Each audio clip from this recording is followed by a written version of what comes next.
Forever is an interactive web-based video work that was produced together with Natalia Wójcik, who did an amazing soundtrack for this. And Forever deals with different topics between fangirls and music industry, how music industry kind of uses the narratives that fangirls create in their own kind of world, their own bedroom, on the internet. And it really took inspiration from my own teenage years. You could create your full world there. Build this kind of communities where you feel connected as they're next door to you, actually, 100 miles away. So I started doing more research on this topic and reading different fan fictions and narratives. The music industry kind of uses them actually, like the fan narratives, like in their music video, like recreating them and kind of reselling their music through that. So I thought like this kind of work is reclaiming my own narratives and reclaiming the narratives of the other fans. And of course it's absurd, it's humorous, but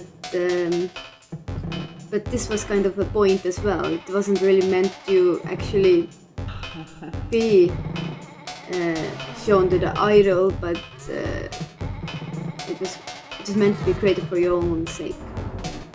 The goal of the sound in Forever was exactly the same as the goal of the soundtrack in any other video piece.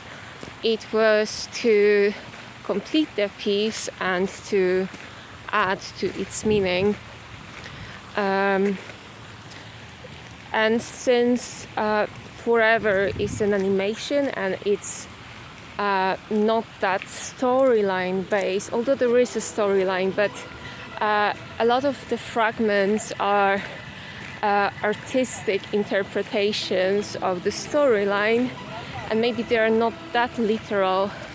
I believe that music, especially in those fragments, was of a big importance to connect the different scenes and to drive the storyline forward.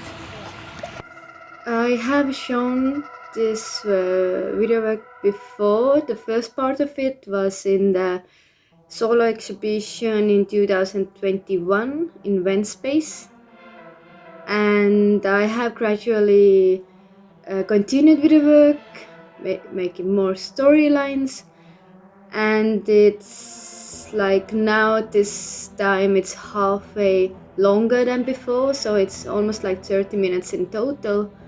I have only shown it before, like in a physical room. Now actually showing it on the accessible website, it creates this, like bringing the work back home where it should belong on the internet and then be accessible to everyone. This feels definitely very great to finally show it in this form. And about the process of making this soundtrack, it was exactly the same as the process of making any other soundtrack or music track.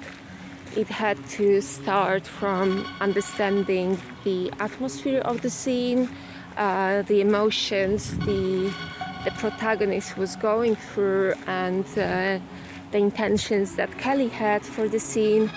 And from that came choosing the music samples and the timbre of the sound that would correspond to those intentions. And later came arrangement and mixing the music, and that's it in a nutshell, pretty much. So currently I'm working on my next project, which continues with the themes of virtual communities. So with this one I'm going to deep dive into virtual accounts, virtual pets from 2000s Neopets and this kind of internet sites, and how forgotten accounts are like time capsules of our life stages. So I'm researching that and how this data could be used for future. Even though it's said that everything stays on the internet forever, it still ends up now 20 years later in fragments, and we need to still do this puzzling. But yeah, the show will open in beginning of September in Dragon Gallery with Kristjan Restas.